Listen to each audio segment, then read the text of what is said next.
Retourner sur le marché de l'emploi après une longue période d'inactivité peut parfois relever du parcours du combattant. Je vous donne dans cette vidéo mes conseils pour retrouver au plus vite un emploi.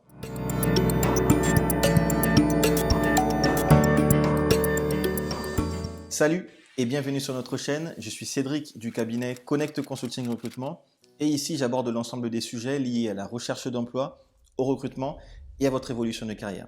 Si ces thématiques vous intéressent, deux choses à faire. La première, abonnez-vous à la chaîne et activez les notifications pour être informé de l'apparition de nos vidéos qui vont vous permettre de développer tout votre potentiel en entreprise. Deuxième chose, allez dans la barre de description et cliquez sur le lien pour recevoir gratuitement notre guide intitulé Le guide du candidat idéal. Sous forme de test, il se lit rapidement et vous permettra d'aborder sereinement vos recherches d'emploi et vos entretiens. Enfin, pour celles et ceux qui souhaitent être accompagnés personnellement, je vous donne rendez-vous sur notre site internet connectconsulting.fr sur lequel vous retrouverez l'ensemble des coachings à votre disposition. Alors, comment faire pour revenir sur le marché du travail après une longue période d'inactivité? Longue période d'inactivité dans le recrutement, ça correspond à minimum 2 ans sans avoir travaillé.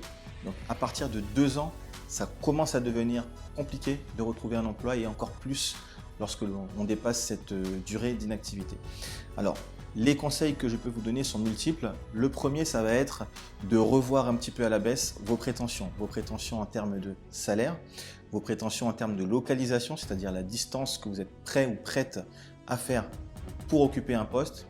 Pourquoi pas vos prétentions également au niveau du poste recherché. Parfois, vous serez certainement amené à revoir un petit peu vos exigences, accepter un poste légèrement en dessous du poste que vous occupiez précédemment. Le plus important, et c'est ce qu'il faut vraiment avoir à l'esprit, c'est qu'il faut que vous puissiez revenir sur le marché du travail. Donc c'est vraiment le plus important. Quitte à reculer, comme on dit reculer pour mieux sauter, il vaut mieux occuper un poste légèrement en dessous de vos compétences que rester inactif en dehors donc du marché du travail. Deuxième chose, soyez ouvert. Soyez ouvert aux contrats en CDD, en intérim, voire en temps partiel. Ces contrats-là, ils vont vraiment représenter pour vous la possibilité de remettre le pied à l'étrier. Ne négligez pas ces types de contrats-là. Le plus important, je le rappelle, c'est de revenir sur le marché du travail. Troisième conseil, n'hésitez pas à vous former. Vous former par le biais de formations gratuites ou payantes. D'ailleurs, Pôle emploi dispense des formations gratuites, donc n'hésitez pas à vous rapprocher de cet organisme pour en savoir plus. Je pense à différentes formations, que ce soit des formations logicielles ou des formations métiers. Logiciels comme le pack office et métiers, tout simplement ciblés sur tel ou tel métier en fonction de votre parcours professionnel et de vos aspirations.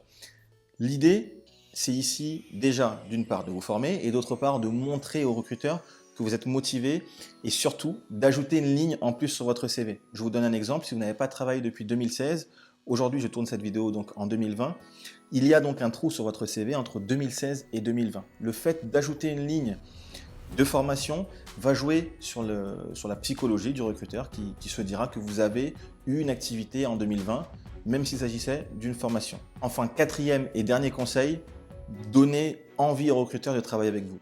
Si vous êtes reçu en entretien, c'est que votre profil a intéressé, malgré votre inactivité sur le marché du travail. Ce qu'il faut maintenant, c'est démontrer votre motivation, votre envie de revenir sur le marché du travail et surtout, n'ayez pas honte. Voilà, n'ayez pas honte, assumez votre période d'inactivité, expliquez-le, quelles que soient les raisons.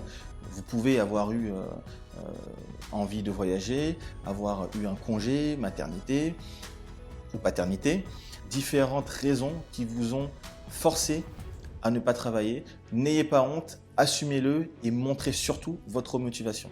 J'espère que ces conseils vous serviront et vous aideront à retrouver rapidement un emploi. Dites-le moi dans les commentaires. Également, si vous avez d'autres conseils que je n'ai pas cités ici. Si la vidéo vous a plu, n'hésitez pas à mettre un pouce vers le haut. Partagez-la à un maximum de personnes. Et moi, je vous dis à très bientôt.